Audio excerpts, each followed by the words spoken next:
আদিত্য কোথায় ছিল? কালকে তো বললাম 11টার সময়। ফোন কর। ফোন করবো? হ্যাঁ ফোন কর। স্বভাব ভাই বদলাবে না এখানে। একবার কর।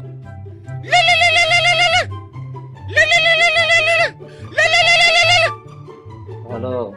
হ্যাঁ হ্যালো, কোথায় তুই ভাই? সবাই সুমনও চলে এসছে, এত বিজি মানুষ, ও নাকি চলে এসছে। তুই কোথায়? তুই তো বললি সবাইকে 11টার সময় আসছে না। বল তাড়াতাড়ি আসতে।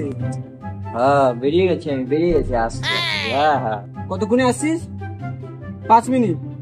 5 মিনিটই কিন্তু দেখবো ভাই। বললাম তাড়াতাড়ি আসতে বল। তাড়াতাড়ি আয়, 5 মিনিট যাচ্ছি আমরা। ঠিক আছে আয়। A few moments later. ভাই ও আধ ঘন্টা হয়ে গেল দাঁড়িয়ে রয়েছি। ভাই আর ওয়েট করতে পারছি না। এবার তুই একটা ফোন কর। ওর ফোন ধরে বারবার বলছে চলে এসে। তুই ফোন কর। হ্যাঁ একটা ভালো কথা বলবো, তুই একটা ফোন কর। সুমন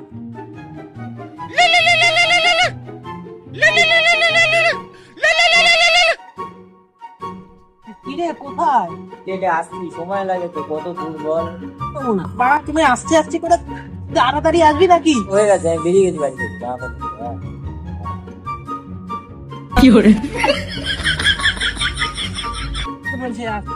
ভাই আমি একটা সিরিয়াস বলবো, ও মনে হচ্ছে ইচ্ছা বলে মারছে। তুই বাড়ির দিকে বাড়ি চ।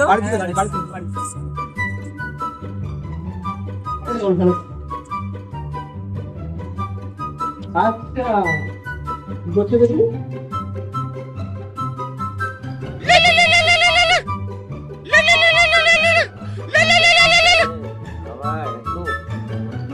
বাবা হ্যালো। হ্যাঁ বল। হ্যালো হ্যাঁ তুই কোথায়? হ্যাঁ ভাই এসে গেছি গদির সামনে। গদির সামনে। আচ্ছা পেছনে ভোট কর। পেছনে ভোট। পেছনে কি হয়েছে? পেছনে কি আছে?